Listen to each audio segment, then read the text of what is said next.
Welcome to the fish tank.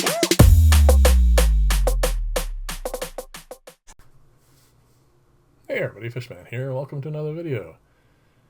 This is going to be another You Decide filter build. This one's going to be a suspension filter, and before I get to your choices on that, I first off wanted to show you this. This is the workstation. It's coming along nicely, and this is going to be the first time I'm actually using it to film. So let me know what you think of the view from this, and of course, you know, all the other aspects of it.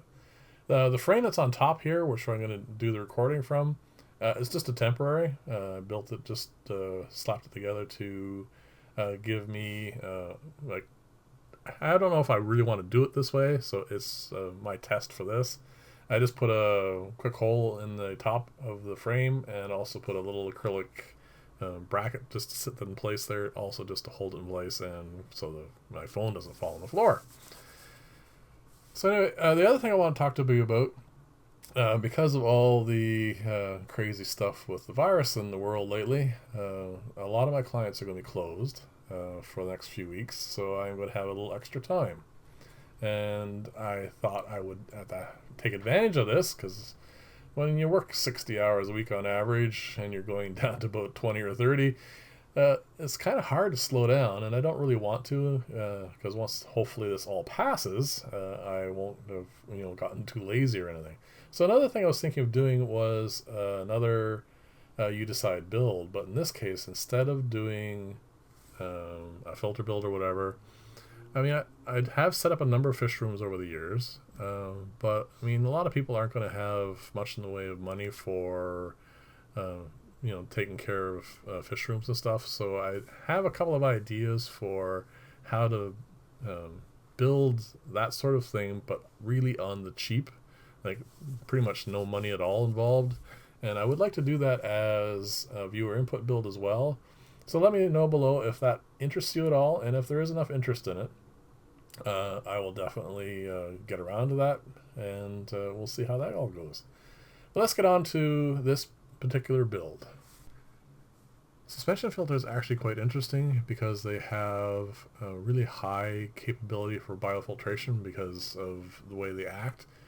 But the problem with building one is you need to know what you're trying to suspend before you can actually put anything together. That's why you're looking at a bunch of parts here. I don't know how to put this together until you guys decide whether or not you want K1 or you want sand. And those are the two most common choices. And if there's another one, just let me know, of course, and below, and maybe we can work that in as well. But you see, as I'm moving the pipe back and forth here, that affects how the flow dynamic is at the bottom, and that will affect what kind of suspension you're going to get, depending on what kind of material you're working with. K1's easier that way because it will have something like this at the bottom, which is going to be an egg crate, and that will keep the particles above the bottom, and you don't have to worry about interfering with flow or whatever. And also you can turn the flow up a lot higher and then put another one of those at the top to prevent it from all leaving the filter. And that's the difference with that and sand. Sand will have a much greater surface area, but it's all down to flow regulation. You have to be able to keep the filter media in the filter. And if you flow too much water through it, you end up with, obviously, it just pumps it all into the aquarium, and that's not a good thing. These are not good mechanical filters at all. There can be, obviously, the type of pump I'm using here, where you can put an intake screen on that, which is usually a good idea anyway, just so you don't have other media, like organic matter, floating around in your filter too. But anyway, before we get to all those sorts of things, let me know in the comments below, K1 versus sand, or of course, if you think of something else as well, let me know about that too. The other thing I would really like you to let me know your opinion of is the film style here. This my phone is sitting up on that bracket up above, so it frees up my hands. And the nice thing about that is whenever I was doing something that required both my hands and I was showing a build or whatever, I was using the old camera, and its resolution was nowhere near as good as this. So this is really cool. I like the resolution. But let me know what you think of the camera angle. Is this fine? This top-down view, is this adequate? Or would you rather, like in the old one, I had it off to the side and you got kind of an angle at it. And also, let me know what you think of the top of this workstation. I mean, it looks kind of nice, and it will actually, give something better than a dirty old table to look at. But anyway, definitely let me know about all those different things. So that's pretty much it for this You Decide build. And the rest of this is just going to be me going over the upgrades for the workstation. And definitely let me know, for those of you who are interested in that, what you think about the progress on that. And otherwise, just thanks very much for hanging around at least this long. And we'll get to now how the workstation was put together. I didn't bother showing you guys the building for the bins, these things here. That's because it's just cut to size, and then I glued them and screwed them together. I haven't done any of the finishing yet. I just made sure that they slid in and out and were roughly presentable. And as you can see, the bottom is the bottom, which will make sure that I don't have any stress on any of the uprights or any of the joints. So they should be able to hold quite a bit.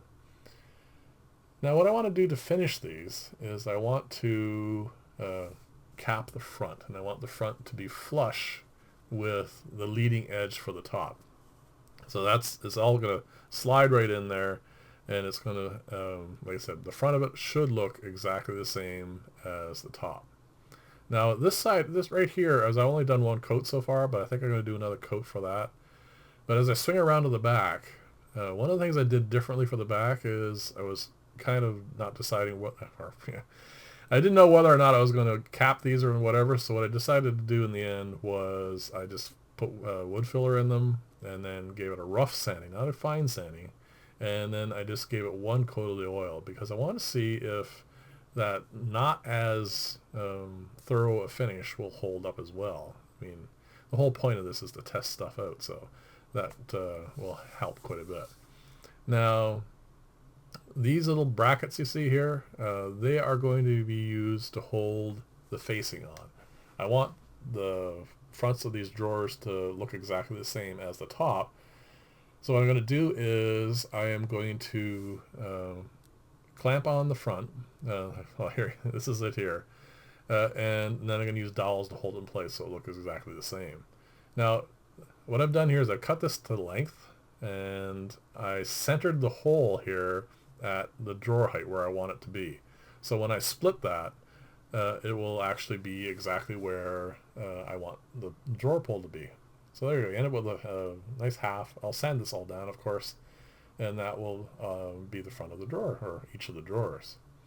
And originally my intent was to do 2 drawers at once this way, and then when I split it, I'd have 2 drawer fronts, but I had enough offcuts that this was just faster to do it this way. So here's a drawer just held on with a clamp, and that's pretty much what it's going to look like. It's a little bit off in the alignment here, I noticed after I did this. But once I do the final finishing for this, which will be coming up shortly, you'll see that it's aligned properly because it's a little bit off on both sides. But that's what the front's going to look like. It's kind of nice. And here it is not sanded or anything, but you can see the 2 dowels are in place now, and it's all glued in place, and I'm just going to clamp it and make sure it holds on properly. And like I said, this is actually going to look kind of nice, I think. But and again, obviously, just let me know below. So anyway, if you like the style of video, please like and or subscribe. That would be much appreciated. And always let me know about comments and what actually interests you in all this. And I listen to all my comments, and I try to steer future videos in directions that people are interested in. So always let me know what's going on. So thanks again for watching. I will see you in the next video, and bye for now. And just when you thought it was all over, I forgot. I wanted to wish everyone the best of health. Definitely stay safe out there. Try and avoid this virus. I'm not sure how bad it is or whatever, but definitely the economic fallout for it is going to be something quite severe.